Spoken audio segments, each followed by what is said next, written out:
Buenísimo, pues cambiando de tema, vamos a algunos puntos internacionales y al rato regresamos con el volcán. Miren, Rusia está acusando en estos momentos a Ucrania de sabotaje. Hay una acusación por parte de este país, del régimen de Vladimir Putin, que asegura pues estaría Rusia haciendo ciertos movimientos dentro del territorio ruso. Esto, bueno, pues ya desde hace tiempo lo venimos comentando. Hay algo que pasa dentro de Rusia, ¿no? Algo que, una serie de explosiones, una serie de actividades que pues han generado o han llamado la atención. Y sobre todo esto empieza por Belgorod. En Belgorod ha habido explosiones constantes, incendios, etcétera, etcétera, sobre todo en departamentos o en zonas militares. El gobernador ruso de la región de Belgorod ha informado que un supuesto comando de Ucrania se habría infiltrado, ¿no? Él es el gobernador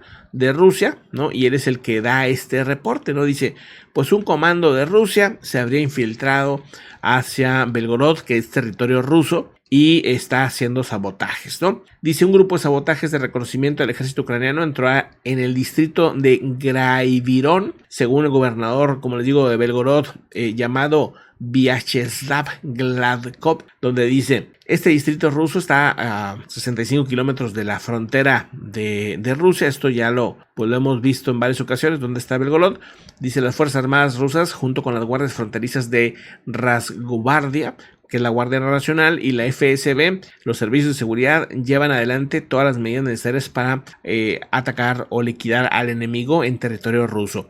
El presidente Vladimir Putin ya fue informado supuestamente de este tema. Esa es la versión rusa. Eso es lo que dicen los rusos al respecto. O sea, su versión es pues que hay grupos ucranianos que han estado entrando a territorio ruso y que han estado haciendo ciertos sabotajes, etcétera, etcétera. Pero, pues, ¿qué dice Ucrania, no? Vamos a ver qué dice ahora el asesor de Zelensky en tema pues de conflictos. Este señor llamado Mikhail Podlika o una cosa así, ¿no? Los nombres impronunciables de Ucrania y de Rusia. Pero bueno, dice, Ucrania negó tener relación con esas brigadas. Ellos, la inteligencia de Ucrania, dice que los disidentes rusos son los que están dando esas operaciones en Belgorod. O sea, grupos rusos que están en contra del propio régimen. Dice, nosotros no tenemos nada que ver con eso, así que pues bueno, háganle como quieran porque nosotros no somos, ¿no? O sea, esa es la explicación que da Ucrania, pero vamos a los detalles. Dice, Ucrania ha estado observando con interés los acontecimientos en la región rusa de Belgorod y está estudiando la situación, pero no tiene nada que ver nuestra participación con esa región, dice el asesor presidencial de Ucrania. Ucrania niega y ha negado desde hace ya un tiempo la responsabilidad de estos ataques o sabotajes en territorio ruso. Rusia, pues bueno, dice una cosa, Ucrania dice otra, y bueno, pues ya el tiempo dirá, ¿no? El punto es que lo que sugiere Ucrania es que son grupos guerrilleros rusos, o sea, disidentes. Ahí está este asunto. Vamos a otro tema también importante. Bueno, una cosa dicen un tema y luego dicen otro, pero el punto es que, bueno, pues aquí les vamos trayendo la información de lo que está pasando en el conflicto, en la guerra de Ucrania. Y ahora el grupo Wagner va hacia otro sentido. O sea, el grupo Wagner asegura que va a salirse de Bakhmut otra vez menciona esto. Dicen que, bueno, pues ya anuncian, ya hecho ya lo dicen, o sea, ya lo anuncian, ya no es una ver si nos vamos, no, ya anuncian que van a dejar las posiciones de Bakhmut a partir del 1 de junio, punto. Como que ya logramos el objetivo supuestamente y nos vamos, ¿no? Vamos a ver si eso es cierto.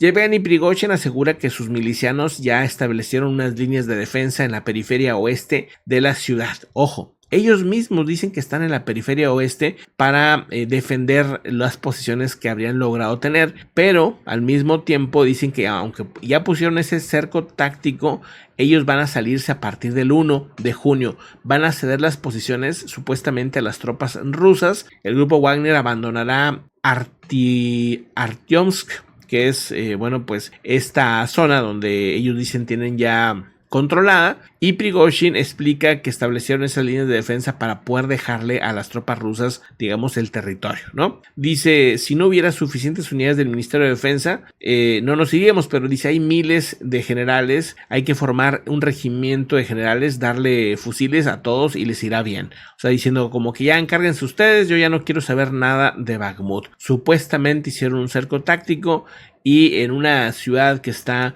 pues en cenizas, ¿no? Que está totalmente acabada y destruida. Estos son los pocos edificios que quedan ahí de pie y que están pues obviamente inservibles. Los van a tener que destruir y empezar básicamente de cero. El punto es que por otro lado Ucrania dice pues, que ellos siguen en el combate, siguen ahí y están pues rodeando toda esa zona de Bakhmut supuestamente. Pues bueno, eso como les digo, veremos qué pasa en las próximas semanas, pero Bakhmut oficialmente será abandonado por el grupo Wagner a partir del 1 de junio. No quieren ya saber nada de ese lugar, de ese tema. Vamos a otro asunto también importante.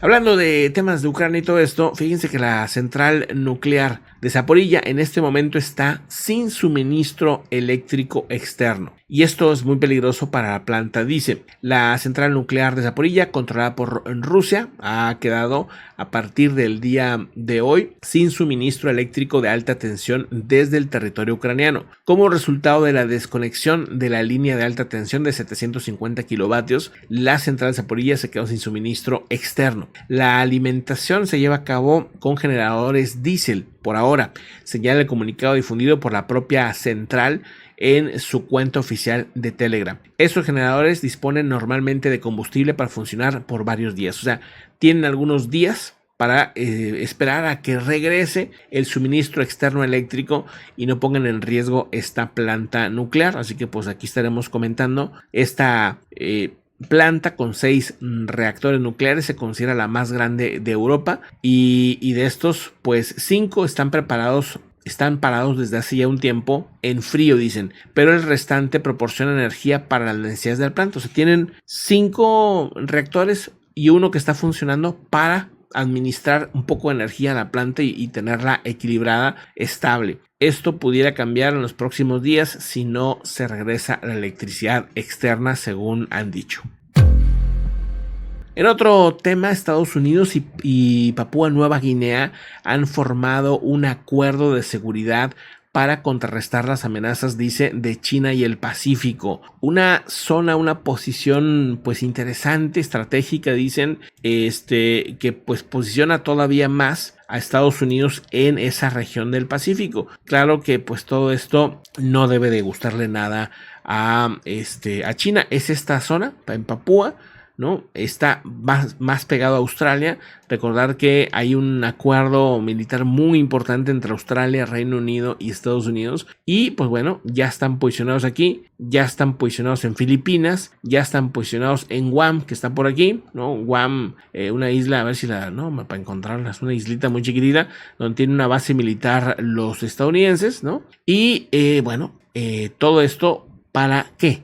Más allá de Taiwán, para defender esta zona. El mar de China Meridional es vital para que exista el internet, para que exista mucho del movimiento de comercio mundial que quieren, pues dicen, controlar los chinos, dicen según esto, y pues Estados Unidos dice, no queremos que lo controlen los chinos, queremos que esté pues así como está ahorita, que una parte la controla Filipinas, otra Vietnam y así otros países de la región. La ubicación de Papúa Nueva Guinea, que está pegadito a Australia, al norte de Australia, le confiere, dice, una gran importancia estratégica en el escenario de potenciales batallas que pudieran darse. Entonces, pues bueno, atentos con eso. El Departamento de Estado dice que el nuevo acuerdo va a proporcionar un marco para ayudar y mejorar la cooperación en materia de seguridad y aumentar la capacidad de las fuerzas de defensa de Papúa Nueva Guinea e incrementar la estabilidad regional, según lo que reportan.